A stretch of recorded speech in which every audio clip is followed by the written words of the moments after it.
Hello all and welcome back again to Recognition IAS. Geography optional की series में हम लोग डिस्कस कर रहे थे हमारी जियोमॉर्फोलॉजी। और जियोमॉर्फोलॉजी के लास्ट क्लास में हम लोगों ने डिस्कशन किया हुआ था ओशन एंड कॉन्टिनेंट के बारे में। एक बार क्विकली जरा यहाँ पर एक बार रिवीजन किया जाए। सो लास्ट क्लास में सबसे पहले हम लोगों ने शुरू किया था कि क्या हम लोगों ने डिस्कशन वगैरह किया है इंटीरियर ऑफ द अर्थ को लेकर के। कॉन्टिनेंट और ओशन के बारे में हम लोगों ने डिस्कशन किया था। डेंसिटी का वेरिएशन चेक किया था कि किस तरीके से डेंसिटी का वेरिएशन हमें देखने को मिलता है and how it is inversely proportional to the height, इसके बारे में डिस्कशन किया था। फिर हम लोग आ गए थे जो हमारी कॉन्टिनेंटल डिस्ट्रीब्यूशन है उसके बारे में हम लोग डिस्कस कर रहे थे, देख रहे थे कि यहाँ कुछ चीज़ें हैं। और इस वजह से हम लोगों ने ये डिस्कस किया कि आखिर में इससे पहले की कौन कौन सी थ्योरीज थी, यानी वैगनर से पहले कौन कौन सी थ्योरीज थी। और इस दौरान में हमें देखने को मिला था कि प्राइमरली 3 थ्योरीज हैं जो वैगनर से पहले आई थी। एक थी हमारी गैसियस हाइपोथेसिस की थ्योरी जो कि लॉर्ड केल्विन के द्वारा दी गई थी। दूसरी है टेट्राहेड्रॉन हाइपोथेसिस जो कि लोथियन ग्रीन के द्वारा दी गई थी। और एक तीसरी हमारे पास में थ्योरी देखने को मिलती है टेलर की थ्योरी। और ये जो हमारी टेलर की थ्योरी है इसके बारे में हम लोगों को देखने को मिलेगा कि आखिर में ये क्या चीज़ है। सो चलिए फिर क्विकली डिस्कस करना शुरू करते हैं और देखते हैं कि हमारे पास में टेलर की थ्योरी क्या कहती है और फिर टेलर की थ्योरी के बाद में हमारा जो वैगनर की थ्योरी है उस थ्योरी में क्या है और किस तरीके से वैगनर की थ्योरी के बाद में अल्टीमेटली हमें एक plate tectonic theory, the most accepted theory आज की डेट में जो है उसके बारे में हमें देखने को मिल जाता है। तो चलिए फिर क्विकली शुरू करते हैं वैगनर की थ्योरी के बारे में। और वैगनर से पहले हमारे एक और साहब थे जिनका नाम था F.B. टेलर। F.B. टेलर के बारे में ज़रा क्विकली डिस्कस करते हैं कि इन्होंने क्या बोला था। हालांकि जो हम लोग ये कॉन्टिनेंटल ड्रिफ्ट थ्योरी के बारे में बात करते हैं, ये कॉन्टिनेंटल ड्रिफ्ट थ्योरी की जो शुरुआत है वो हमारे F.B. टेलर साहब ने ही किया था 1908 में, 1908 के आसपास में अगर बात किया जाए तो यहाँ पर इन्होंने horizontal, this is horizontal displacement of continent के बारे में यहाँ पर इन्होंने बताया था, डिस्प्लेसमेंट ऑफ कॉन्टिनेंट। अब यहाँ से एक बात तो समझ में आ रही है कि इस समय तक की जो प्रिवेलेंट थ्योरी हुआ करती थी वो प्रिवेलेंट थ्योरी थी हमारी गैसियस हाइपोथेसिस को लेकर के। गैसियस हाइपोथेसिस का मतलब ये हो गया, यही जो हमारे पास में कूलिंग एंड हीटिंग का जो फंडा चल रहा है, इस कूलिंग और हीटिंग के बारे में शुरुआत में यहाँ पर चीज़ें हुआ करती थी जिसको हम लोग नॉर्मली कॉन्ट्रैक्शन थ्योरी के नाम से जानते हैं। यहाँ पर हमारी ये जो कॉन्ट्रैक्शन थ्योरी है, इस कॉन्ट्रैक्शन थ्योरी को स्किप करते हुए यहाँ पर हमारे टेलर साहब ने कहा कि ये कॉन्ट्रैक्शन थ्योरी नहीं, एक्चुअल में दिस इज़ डिस्प्लेसमेंट थ्योरी। ये हमारी जो है वो डिस्प्लेसमेंट थ्योरी होती है जो कि हमारे कॉन्टिनेंट को इस तरीके से डिस्ट्रीब्यूट कर रखी है या फिर इस हमें कॉन्टिनेंट को इस तरीके से मूवमेंट करा रही है।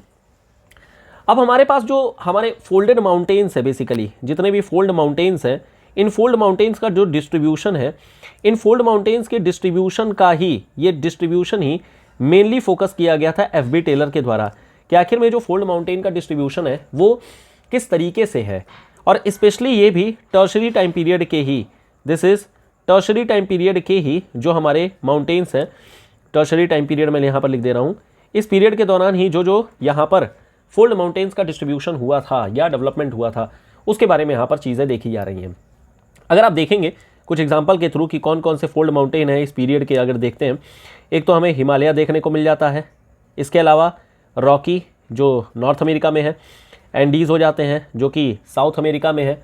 सिमिलरली इसी तरीके से आल्प्स मिल जाएगा आपको, आल्प्स कहाँ पर है, यूरोप में है। कॉकस माउंटेन हमें देखने को मिल जाते हैं, दिस इज कॉकस माउंटेन्स हमें देखने को मिल जाते हैं। सो ये कुछ हमारे पास में हिमालयन इन द सेंस कि हमारे पास में ये मेजर फोल्ड माउंटेन्स हैं और इन फोल्ड माउंटेन्स के थ्रू ही हमें मतलब इन्होंने फोकस किया था कि कहाँ कहाँ पर कौन कौन सी चीज़ें हैं। टेलर ने कहा कि ये पूरी जो फोल्ड माउंटेन की डिस्ट्रीब्यूशन है या फोल्ड माउंटेन का जो ये डेवलपमेंट है ये क्रिटेशियस पीरियड से शुरुआत हो रही है, इसकी क्रिटेशियस पीरियड से इसकी शुरुआत होती है। और नॉर्मली हम लोगों ने देखा भी था कि क्रिटेशियस पीरियड में ही यहाँ पर डेवलपमेंट हुआ था। इनके एस्टिमेट के हिसाब से एक्चुअल में जो फोल्ड माउंटेन्स थे they were developed after the collision of 2 different land masses. 2 different जो लैंड मास थे इन दोनों के इंटरैक्शन के कारण से ही अल्टीमेटली हमारे ये जो माउंटेन्स है, फोल्ड माउंटेन्स है, ये डेवलप हुए थे। इन्होंने कहा ये जो 2 लैंड मासेज हैं, एक का नाम इन्होंने बोला था, जैसे हमारा लॉरेंशिया और गोंडवाना लैंड है, यही है Laurentia, this is Laurentia, and दूसरा हो गया गोंडवाना लैंड। इन दोनों के इंटरैक्शन के बाद ही हमें हमारे पास में जितने भी ये डेवलपमेंट्स हैं, ये जो फोल्ड माउंटेन्स हैं, इनका डेवलपमेंट हमें देखने को मिल गया था। अब जैसे यहाँ पर इन्होंने ये बोला, मान लेते हैं कि ये हमारा अर्थ है, दिस इज आवर अर्थ। अब इस अर्थ के बीच में हमारी निकलती इक्वेटर, तो जो कॉन्टिनेंट्स थे वो बेसिकली इसी के आसपास में ही थे। और यहाँ पर ये मान लेते हैं कि जो लॉरेंशिया है और नीचे वाला मान लेते हैं कि ये गोंडवाना है, ये दोनों अट्रैक्ट हो गए थे। ये ऊपर की ओर में नॉर्थ पोल की ओर में चला गया और ये वाला साउथ पोल की ओर में चला गया। इनका जो मूवमेंट था, इस मूवमेंट के पीछे का जो मेन रीज़न इन्होंने बताया कि ये जो है टाइडल फोर्सेज हैं। यहाँ पर ये टाइडल फोर्सेज हैं और ये टाइडल फोर्सेज के थ्रू जो मूवमेंट होगा, जहाँ जहाँ पर भी फ्री मूवमेंट होगा, फ्री मूवमेंट का मतलब कहीं कोई रोक टोक नहीं होनी चाहिए, उस साइड में ये लोग मूव कर जाएंगे और इस तरीके से यहाँ पर हमें मूवमेंट देखने को मिल जाती है। जो यहाँ पर हमें फोर्स देखने को मिला वो टाइडल फोर्स देखा गया, जो कि हमारे टेलर साहब ने एक तरीके से कही है कि बोला था। इनका जो मूवमेंट हमें देखने को मिलता है वो दो तरीके का मूवमेंट है। एक है हमारा equator word, this is equator word movement देखने को मिला और साथ ही साथ में वेस्टवर्ड मूवमेंट हमें देखने को मिलता है। इस तरीके की मूवमेंट हमें देखने को मिल जाती है। सो प्राइमरली जो यहाँ पर डेवलपमेंट्स हुई थी उनके बारे में हम लोगों ने डिस्कशन कर लिया है कि किस तरीके से यहाँ पर चीज़ें हुई हैं। अब जैसे यहाँ पर इन्होंने बोला कि जो लॉरेंशिया है वो नॉर्थ पोल की ओर में मूव करते जा रही है, क्योंकि अगेन यहाँ पर जो है काफ़ी ज़्यादा फोर्स लग रहा है और इस लॉरेंशिया के फोर्स लगने के कारण से जैसे जैसे ये स्ट्रेच करते जाएगा, स्ट्रेच करते जाने के कारण से जो लैंड मासेस है वो छोड़ते जाएंगे। जैसे कहने का मतलब आप ऐसा समझिए, एक बड़ा लैंड मास आप ले लीजिए और उसको खींचना शुरू करिए, तो खींचने के कारण से अब यहाँ पर कई सारे छोटे छोटे हमें ब्लॉक्स देखने को मिल जाएंगे और ये इन ब्लॉक्स के थ्रू ही बैफिन बे जैसे हो गया, दिस इज बैफिन बे हो गया, या फिर आपका जो लेब्राडोर सी हो गया, दिस इज लेब्राडोर सी हो गया, या फिर इसी तरीके से हमारे पास में डेविस स्ट्रेट हो गया। ये सब डेवलप होते हुए हमें देखने को मिल जाता है। ये तो हो गया जो लॉरेंशिया वाला पार्ट है। सिमिलरली इसी तरीके से गोंडवाना लैंड वाले पार्ट में भी हमें देखने को मिला। यहाँ पर जो डेवलपमेंट होती है वो ऑस्ट्रेलिया वाला जो डेवलपमेंट है वो है, जहाँ पर ग्रेट ऑस्ट्रेलियन बाइट हो गया, this is Great Australian Bight हो गया, ये हमें देखने को मिल जाता है। फिर रॉस सी हमें देखने को मिल जाता है। तो ये सब डेवलपमेंट हमें यहाँ पर देखने को मिली थी। अब ये जो डेवलपमेंट्स थी वो एक दूसरे के ऊपर में, जैसे जब लैंड मासेस हैं, जब लैंड मासेस एक दूसरे के ऊपर में लगातार कोइंसाइड करते जाएंगे या एक दूसरे के साथ में लगातार ये मान लेते हैं कि मूवमेंट कर रहे हैं, तो इन मूवमेंट के बाद इन्होंने कहा कि यहाँ पर जो फोल्ड माउंटेन्स है उनका डेवलपमेंट हमें देखने को मिल जा रहा है। और यही कारण है कि जितने भी माउंटेन्स हैं they all are at the continental margins, ये सब हमें कॉन्टिनेंटल मार्जिन्स पे देखने को हमें मिल जाते हैं। कॉन्टिनेंटल मार्जिन का मतलब, जैसे हम जब नॉर्थ अमेरिका के बारे में बात करते हैं, so this is our North America, तो यहाँ पर कॉन्टिनेंटल मार्जिन पे हमें रॉकीज़ देखने को मिल जाते हैं, दिस इज रॉकीज़। सिमिलरली इसी तरीके से कॉन्टिनेंटल मार्जिन पे ही जब हम लोग बात करते हैं तो हमें यहाँ पर इंडीज़ देखने को मिल जाते हैं, ये हमारा पूरा इलाका इंडीज़ का इलाका देखने को मिल जाता है। सिमिलरली इसी तरीके से जब हम लोग अफ्रीका के पास में आते हैं तो इस अफ्रीका के पास में हमें यहाँ पर एटलस देखने को मिल जाती है। सिमिलरली इसी तरीके से आल्प्स का इलाका यहाँ पर देखने को मिल जाता है। इस आल्प्स के बाद में फिर फाइनली अगर आप देखेंगे तो हमें यहाँ पर दिस इज आवर इंडिया, ये हमारा इंडिया हो गया, यहाँ पर हिमालय देखने को मिल जाता है। फिर ऑस्ट्रेलिया में इसी तरीके से आ जाएंगे तो ऑस्ट्रेलिया में भी आ जाता है। तो कहीं ना कहीं हमारे पास में जितने भी डेवलपमेंट्स हमें देखने को मिल रहे हैं ये सब कॉन्टिनेंटल मार्जिन्स पे देखने को मिल रहे हैं, because they all are interacting with each other. एक दूसरे के साथ इंटरैक्ट करने के बाद से ही यहाँ पर हमें डेवलपमेंट्स देखने को मिली थी और ये कहीं ना कहीं movement of the land masses के कारण से ही हो रहा है, ऐसा हमारे इस टेलर साहब के द्वारा कहा गया था। तो टेलर साहब ने जो कहा उसमें कहीं ना कहीं जो होती है ऑब्वियसली प्रॉब्लम तो है ही। अब ये जो प्रॉब्लम है इसमें वो क्या क्या प्रॉब्लम है, क्या दिक्कतें हैं, कई तरीके से यहाँ पर इनको क्रिटिसाइज़ किया गया था, क्रिटिसिज्म यहाँ पर की गई थी।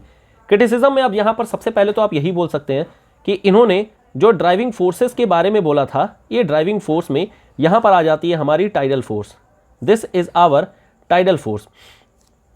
अब कहीं ना कहीं जो टाइडल फोर्स है this should not be, this can never be the driving force, क्योंकि सीधी सी बात है, अगर मान लेते हैं कि हमारा अर्थ है और यहाँ पर मान लेते हैं कि टाइडल फोर्स के कारण से वाटर का मूवमेंट होता है और इस तरीके से वाटर में बल्ज देखने को मिलता है और यहाँ पर वाटर गायब हो रही है, तो अब सीधी सी बात है जो कॉन्टिनेंट का मूवमेंट है मान लेते हैं इधर के साइड में अगर हो रहा है तो इस तरीके से अगर मूवमेंट होगा तो पूरी अर्थ ही कहीं ना कहीं मूव कर जाएगी। तो ये कभी भी पॉसिबल नहीं हो सकता है कि हमें यहाँ पर टाइडल फोर्स के कारण से इस तरीके की पूरी डेवलपमेंट, मतलब इस तरीके की स्पीड ही देखने को मिल जाए। ये एक सबसे बड़ा हमें मेजर रीज़न देखने को मिल जाता है। दूसरी चीज़, कहीं ना कहीं ये जो हमारे पास में माउंटेन का फॉर्मेशन हो रहा है, माउंटेन का फॉर्मेशन कभी भी ऐसा नहीं होगा कि लैंड मासेस के मूव कर जाने के कारण से होगा। लैंड मासेस का जो मूवमेंट है वो रीजन नहीं होगा। और इस दौरान में ही जो लैंड मासेस का मूवमेंट है, इस लैंड मासेस के मूवमेंट को क्रिटिसाइज किया गया था ज्यूस इंक्लाइन थ्योरी के द्वारा। This is juice incline theory. अब जैसे ज्यूस इंक्लाइन थ्योरी हो गई, साथ ही साथ में हमारे प्लेट टेक्टोनिक्स हो गई, प्लेट, तो इन दोनों थ्योरीज ने कहीं ना कहीं इस चीज़ को क्रिटिसाइज किया कि ये नहीं हो सकता है। और प्राइमरली यहाँ पर जो मेन रीज़न है, वो मेन रीज़न तो हमें ड्राइविंग फोर्स के ही फॉर्मेट में देखने को मिल जाता है। ये मेन चीज़ यहाँ पर देखने को मिल जाती है। लेकिन कहीं ना कहीं यहाँ पर एक बात ये कह सकते हैं कंक्लूजन के तौर पर कि इस थ्योरी के ही माध्यम से अल्टीमेटली हमें एक नया रास्ता मतलब एक रास्ता मिला कि आखिर में जो कॉन्टिनेंट्स हैं वो मूव क्यों कर रहे हैं। तो हमें यहाँ पर जो आइडिया मिला वो कॉन्टिनेंटल ड्रिफ्टिंग का मिला। अब इस कॉन्टिनेंटल ड्रिफ्टिंग पर हम आगे रिसर्च कर सकते थे। मतलब बेसिकली सबसे पहले तो आपको एक पॉइंट, एक रास्ता, देखिए रिसर्च करना टफ नहीं होता है। रिसर्च करने के लिए आपको सबसे पहले एक रास्ता मिलना चाहिए। वो रास्ता जब मिल जाएगा ना तो फिर अल्टीमेटली उस पर रिसर्च वगैरह करना काफ़ी आसान हो जाता है।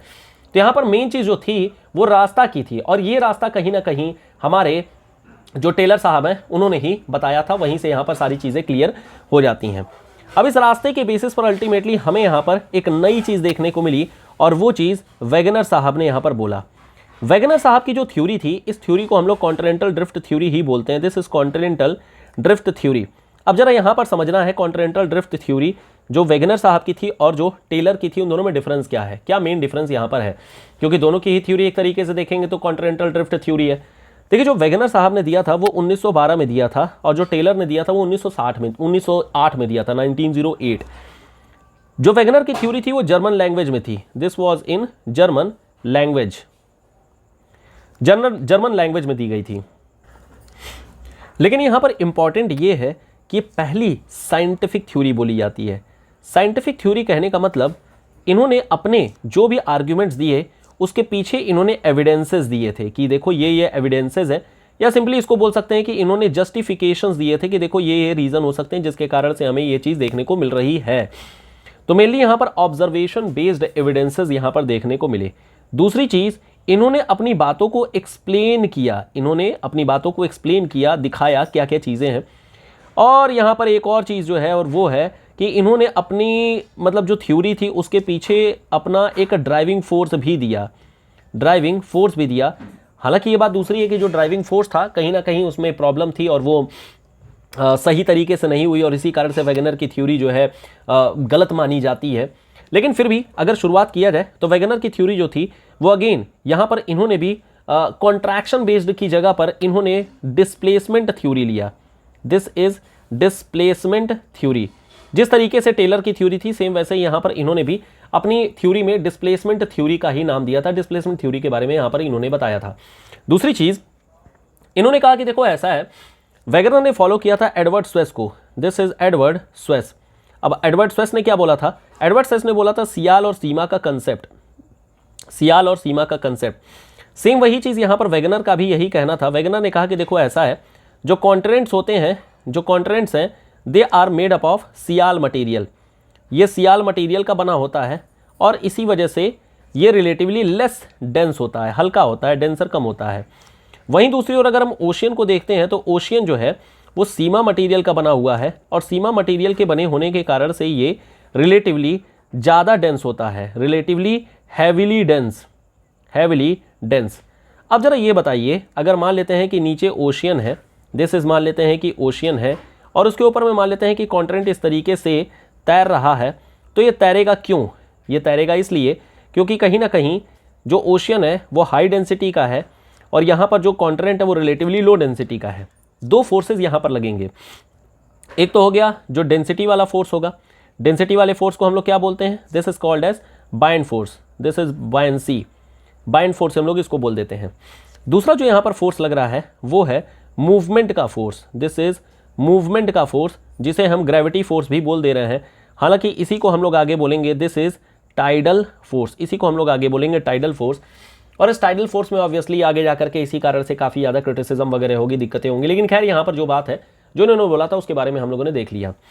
इन्होंने कहा कि देखो ऐसा है कि कई एविडेंसेस के बेसिस पर ऐसा बोला। क्या एविडेंसेस दिए उसको देख लेते हैं पहले। यहाँ पर एविडेंसेस भी इन्होंने दिए थे। इन्होंने कहा कि देखो ऐसा है, जो कॉन्टिनेंट है ये सब कॉन्टिनेंट एक साथ मिल करके कभी एक ज़माने में एक सा रहा होगा। और उन्होंने उस टाइम पीरियड को बोला कि ये कार्बोनीफेरस पीरियड के दौरान की बात है। This is Carboniferous, this is Carboniferous period.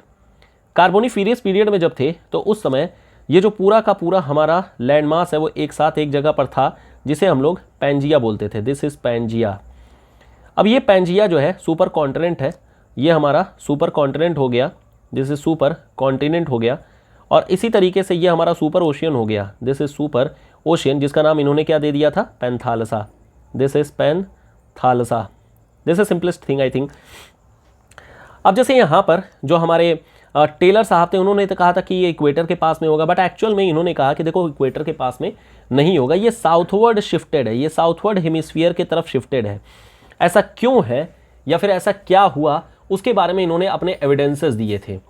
इन्होंने कहा कि देखो ये जो पैंजिया है, सही बात है, दो पार्ट में टूटेगा। एक पार्ट जो रहेगा उसको अंगारा लैंड बोला गया, अंगारा लैंड बोला गया, और नीचे वाला जो पार्ट है इसका नाम दिया गया था Gondwana land. This is Gondwana land, Gondwana land बोला गया था।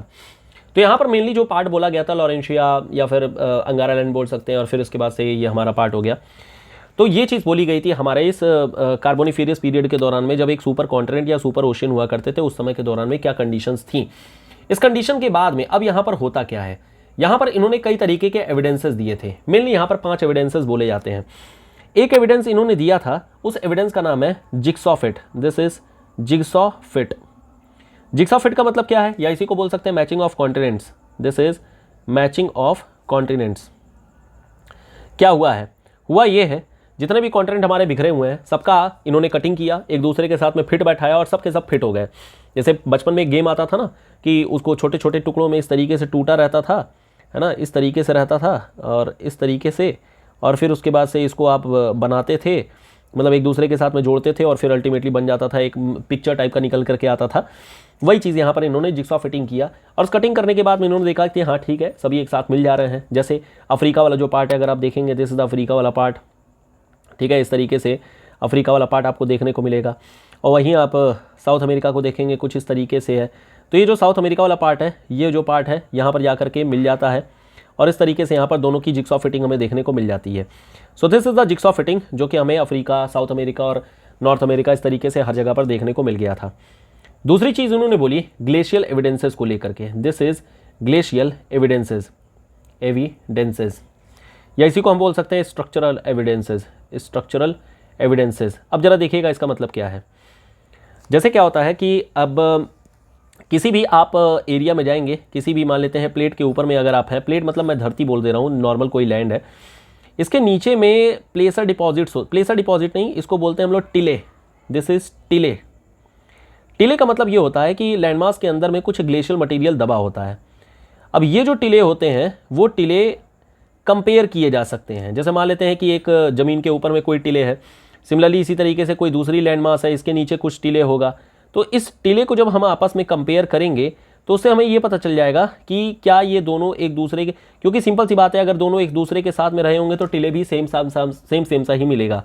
और ये एक्चुअल में हमें देखने को मिला कि टिले मटीरियल जो है हमें देखने को मिला, जिससे हमें ये पता चल गया कि हाँ ठीक है, ये दोनों एक साथ रहे होंगे, तभी ऐसी पॉसिबिलिटी है कि ये दोनों एक साथ, मतलब एक जैसे टिले मटेरियल मिल रहे हैं। जैसे कहने का मतलब यही है, मान लेते हैं यहाँ की कोई सॉइल है और यहाँ की कोई सॉइल है, दोनों की सॉइल में अगर आप सेम कंपोजिशन देखने को मिल रहा है तो एक पल को ये बोल सकते हैं ना कि हाँ शायद ये दोनों सॉइल मतलब एक जैसी ही हो। हाँ, ये पॉसिबिलिटी ज़रूर है, एक पॉसिबिलिटी ज़रूर है कि ये दोनों इंडिपेंडेंट भी हो सकती हैं, लेकिन ज़्यादातर चांस ये रहता है कि शायद मतलब एक चांस तो ये भी है कि शायद दोनों के दोनों मटेरियल एक साथ रहे होंगे कभी किसी टाइम पे, और बाद में ये दोनों एक दूसरे से अलग हो गए होंगे। तो ये हो गया ग्लेशियल एविडेंस या फिर स्ट्रक्चरल एविडेंस।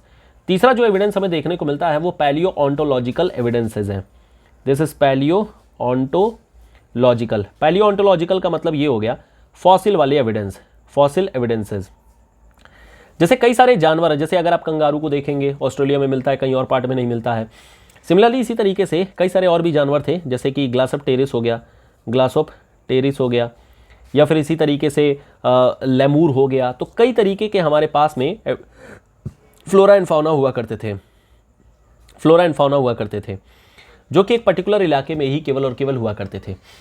अब पर्टिकुलर इलाके में अगर हो रहे हैं तो सीधी सी बात है कि अगर मान लेते हैं हमें कोई चीज़ अफ्रीका में भी मिल रही है और वही चीज़ हमें एशिया में मिल रही है या यूरोप में मिल रही है, तो एक ज़माने में ये दोनों एक साथ रहे होंगे, तभी पॉसिबिलिटी है ना कि एक साथ मिल रहे होंगे। जैसे ऑस्ट्रेलिया में कंगारू अगर है, कल को हमें पता चलता है कि कंगारू चाइना में भी मिला है, तो क्या होगा, they must have been together, कभी ना कभी एक दूसरे के साथ में रहे होंगे। इसी वजह से ये हमें जो है फॉसिल के एविडेंसेस मिल रहे हैं, एक साथ एक जगह पर रहने के एविडेंसेस मिल रहे हैं। चौथा पॉइंट क्या है, चौथा पॉइंट यहाँ पर निकल करके आता है glacial evidences. This is glacial evidences. अच्छा, ग्लेशियल हो गया है, ग्लेशियल का मतलब नहीं, यहाँ पर हम लोगों का नेक्स्ट होता है हमारा geological evidences. This is geological evidences. Geological evidences में क्या है कि यहाँ पर माउंटेन की सिमिलैरिटी देखने को मिलती है, माउंटेन मटेरियल सिमिलैरिटी हमें देखने को मिल जाती है। अब जैसे मान लेते हैं माउंटेन मटेरियल सिमिलैरिटी का मतलब ये हो गया कि दो चीज़ें हैं।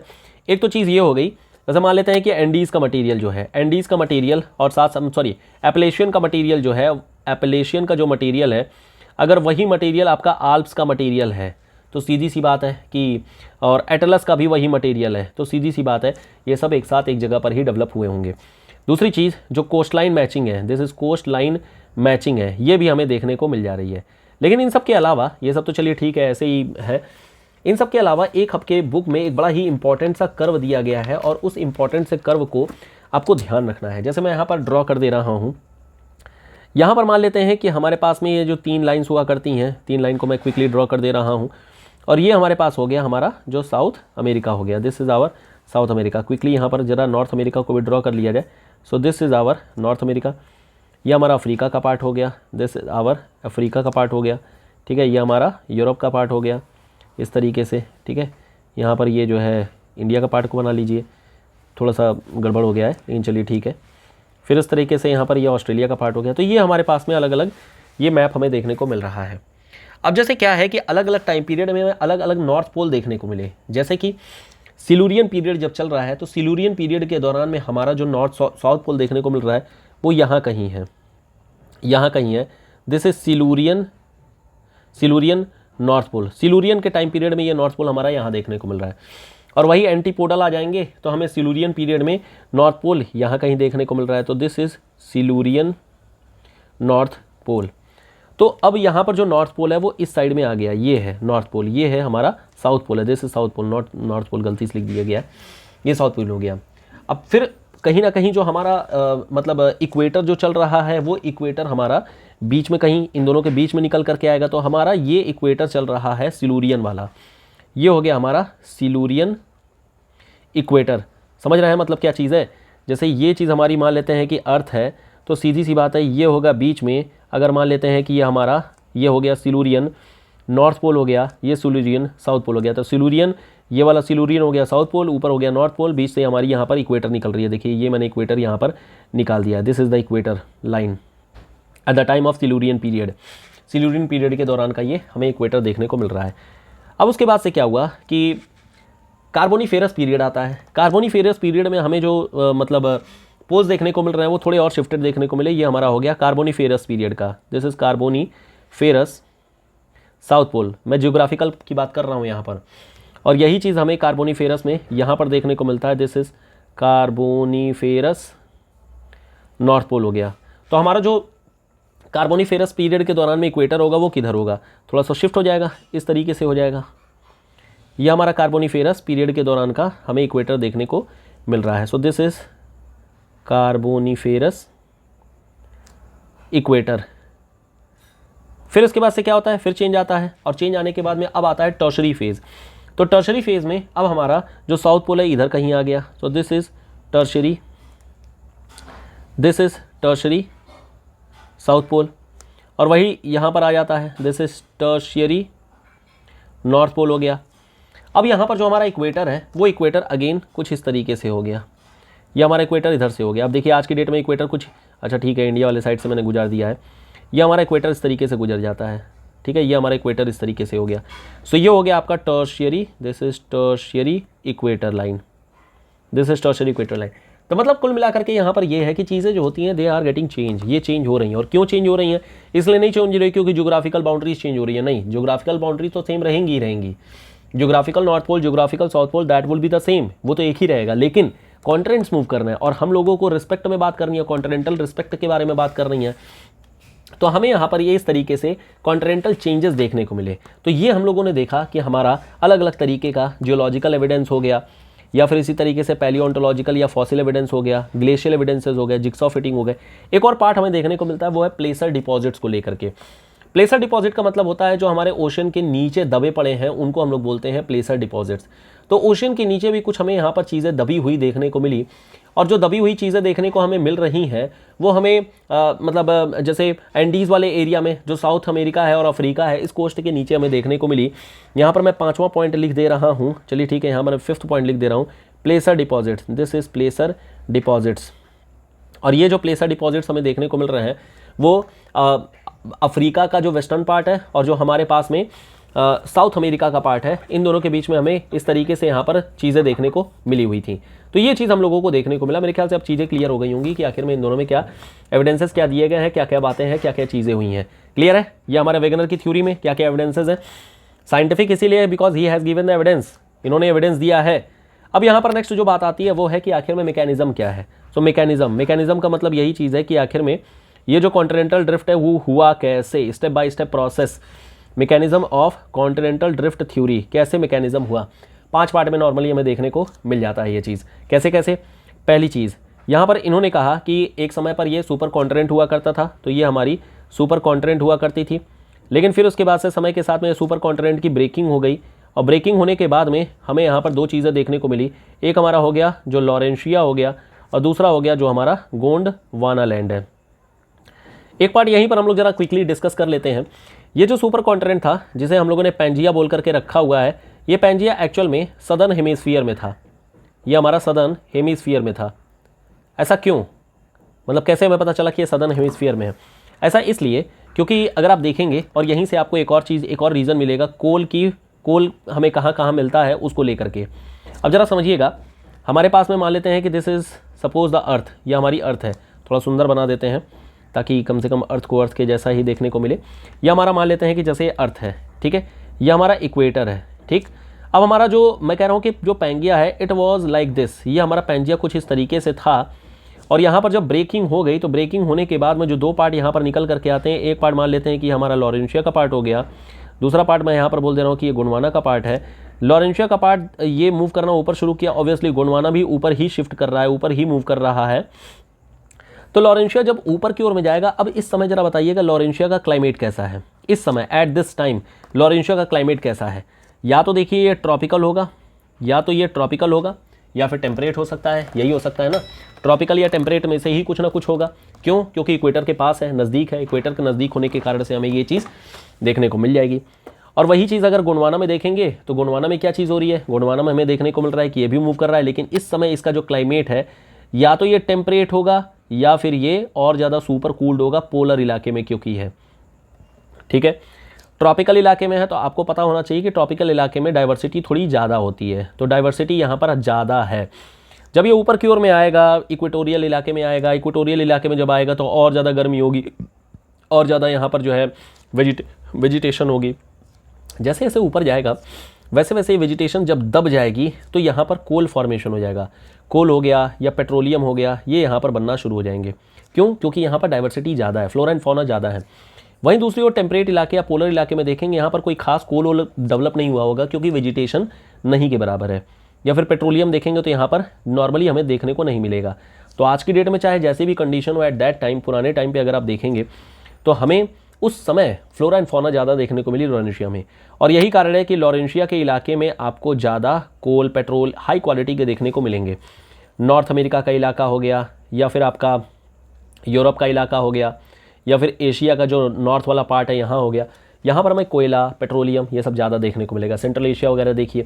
वहीं दूसरी ओर जो टेम्परेट इलाके हैं जैसे साउथ अमेरिका, ठीक है, साउथ अमेरिका का पार्ट हो गया, या फिर अफ्रीका का पार्ट हो गया, अफ्रीका का पार्ट, ठीक है। इसके अलावा हमारा इंडो ऑस्ट्रेलिया हो गया, यहाँ पर हमें कुछ खास कोयला वैला देखने को नहीं मिलेगा, और मिलेगा भी तो बड़ा पुअर क्वालिटी का मिलेगा, पुअर क्वालिटी। इनफैक्ट अफ्रीका में जाएंगे ना तो यहाँ पर कोयला है ही नहीं, यहाँ पर केवल एक वो है वैंकी फील्ड है, वहीं पर केवल और केवल थोड़ा मोड़ा मिलता है, नहीं तो कुछ खास यहाँ पर कोयला है नहीं। क्या है रीज़न उसके पीछे का समझ गए? लॉरेंशिया यहाँ पर है फ्लोरा एंड फौना, और वही अगर गोंडवाना में देखेंगे तो गोंडवाना में ऐसा कुछ खास चीज़ें हमें देखने को मिली नहीं थी। क्यों ऐसा हुआ? इसलिए हुआ क्योंकि यहाँ पर जो सुपर कॉन्टिनेंट है उसकी पोजीशन सदर्न हेमिस्फीयर की ओर में था। बात समझ में आई क्या चीज़ है? अब आगे जरा देखते हैं, आगे हमारे पास क्या चीज़ है। सुपर कॉन्टिनेंट अब यहाँ पर मूव करना शुरू कर दिया है। मूव करने के बाद में मेन चीज़ आती है यहाँ पर फोर्सेज रिस्पॉन्सिबल। फोर्सेज क्या क्या रिस्पॉन्सिबल यहाँ पर हो रहे हैं। इन्होंने बोला कि देखो ऐसा है, जो फोर्स रिस्पॉन्सिबल है वो दो है। एक हमारा जो है वो टाइडल फोर्स बोलिए या फिर इसी को बोलिए ग्रेविटेशनल फोर्स, कोई दिक्कत नहीं है, दोनों एक ही चीज़ें हैं।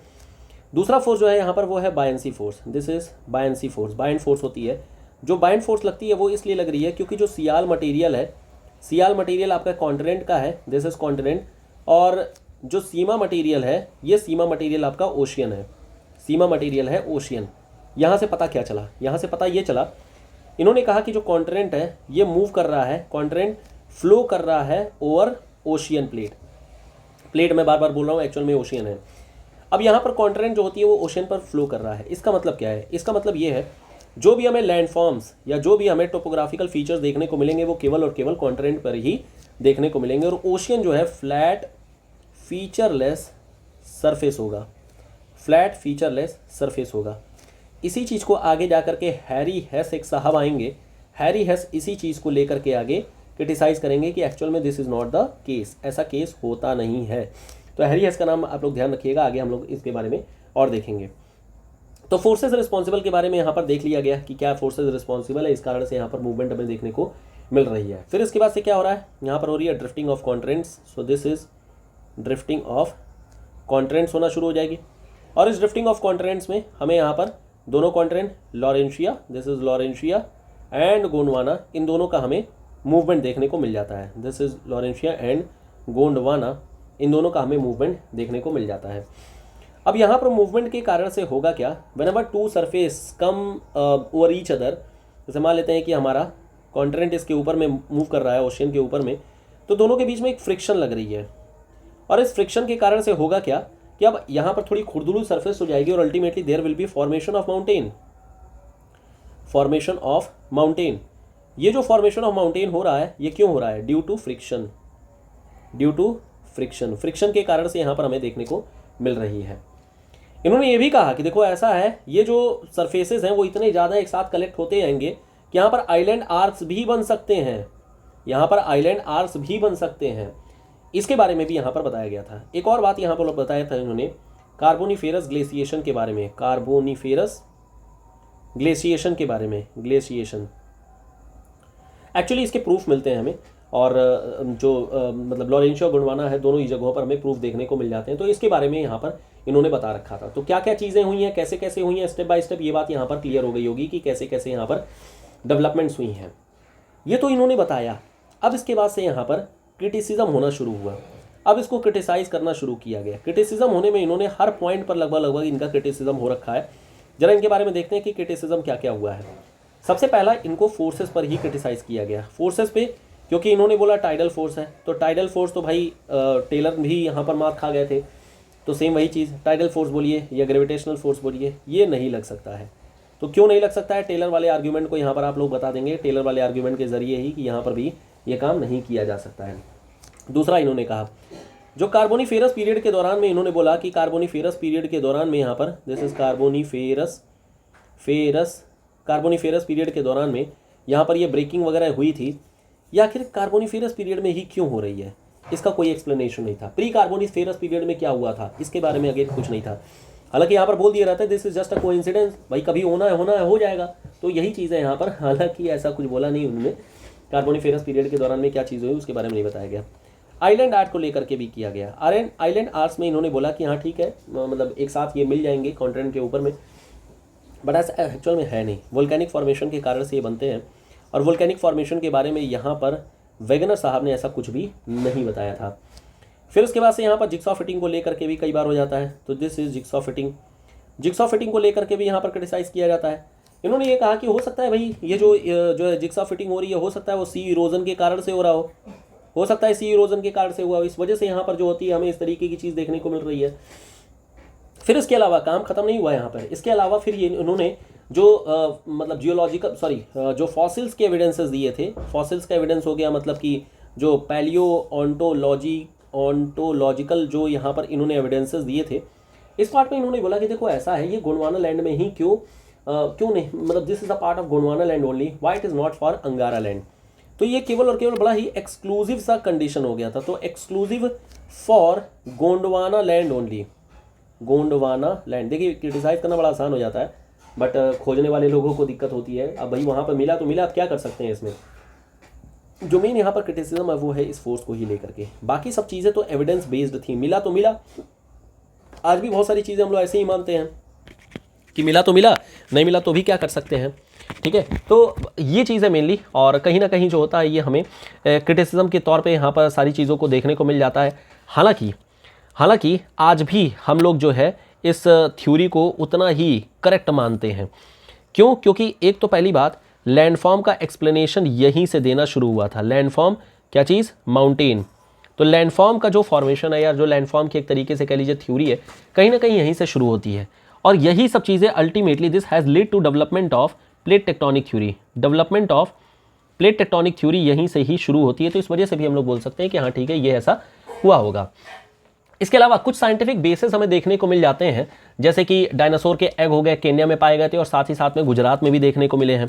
तो यहाँ पर कुछ हमें यहाँ पर फॉसिल्स के एविडेंसेस तो मिले हैं, फॉसिल्स के एविडेंसेस यहाँ पर हमें देखने को मिल रहे हैं, इस वजह से भी बोल सकते हैं।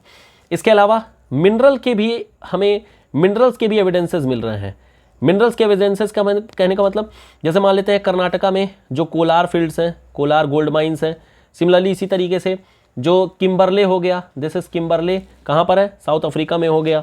सिमिलरली इसी तरीके से जो काल गुरली है, दिस इज काल गुरली इन ऑस्ट्रेलिया, यहाँ पर ये सब एक साथ एक जगह पर रहे होंगे। इस वजह से हमें पता चल रहा है कि हाँ ठीक है, ये मतलब कहीं ना कहीं जो होता है सिमिलैरिटी देखने को मिल रही है। और कहीं ना कहीं ये जो ड्रिफ्टिंग है, ये ड्रिफ्टिंग कहीं ना कहीं एक सेंट्रल एविडेंस के तौर पर अभी भी देखा जाता है, सेंट्रल एविडेंस के तौर पर कि हाँ ठीक है, शायद ऐसा कुछ हुआ होगा जिसके कारण से मूवमेंट हमें देखने को मिल रही है। हालांकि इसके बाद जो थ्योरीज आती भी हैं, जैसे हमारी प्लेट टेक्टोनिक थ्योरी वगैरह, उस प्लेट टेक्टोनिक थ्योरी में भी इस चीज़ को ऐसा नहीं है कि नकारा गया है, एक्सेप्ट ही किया गया है, बस एक्सेप्ट करने का तरीका बदल गया है। अब आगे जो प्लेट टेक्टोनिक थ्योरी आती है, उस प्लेट टेक्टोनिक थ्योरी में प्लेट्स का फॉर्मेशन हो गया, प्लेट्स जिसे दिया गया था स्नाइडर के द्वारा, दिस स्नाइडर के द्वारा दिया गया था। और प्लेट टेक्टोनिक थ्योरी से पहले हालांकि कई सारे और भी डेवलपमेंट्स आए थे, जैसे एक आया था sea floor spreading theory, this is sea floor spreading theory, जिसको प्रोपाउंड किया गया था हैरी हेस के द्वारा, दिस इज हैरी हेस के द्वारा किया गया था। फिर इसी तरीके से हमारे पास में कॉन्टिनेंटल प्लेट्स का एक फंडा आया था, दिस इज कॉन्टिनेंटल प्लेट्स का एक फंडा आया था, जिसे हम लोग बोलते हैं स्नाइडर की थ्योरी, स्नाइडर की थ्योरी। और एक और बड़ी इंपॉर्टेंट सी घटना हुई थी जिसको कहते हैं हम लोग convection current, this is convection current. ये जो कन्वेक्शन करंट है, इसी ने पूरी कहानी को बदल दिया। ये बताया गया था आर्थर होम के द्वारा, दिस इज आर्थर होम के द्वारा बताया गया था। और इन तीनों थ्योरी के बाद अल्टीमेटली एक मेजर, एक बड़ी डेवलपमेंट निकल करके आती है, कई सारे साइंटिस्ट निकल करके आए थे, और एक बड़ी डेवलपमेंट निकल करके आती है प्लेट टेक्टोनिक्स के फॉर्मेट में, this is plate tectonic theory, इनके बारे में निकल करके आती है। और इस चीज़ को हम लोग डिस्कस करेंगे अपने नेक्स्ट क्लास में। तो बस आज के लिए इतना ही, आज हम लोग यहाँ पर डिस्कशन किए। बाकी कोई डाउट रहेगा तो पूछ लीजिएगा। और ये हमारे पास में पूरी थ्योरीज़ हैं, ये सारी चीज़ें हैं। और फिलहाल यहाँ स्टॉप करेंगे, मिलेंगे नेक्स्ट वीडियो में। Till then goodbye, thank you so much, bye bye.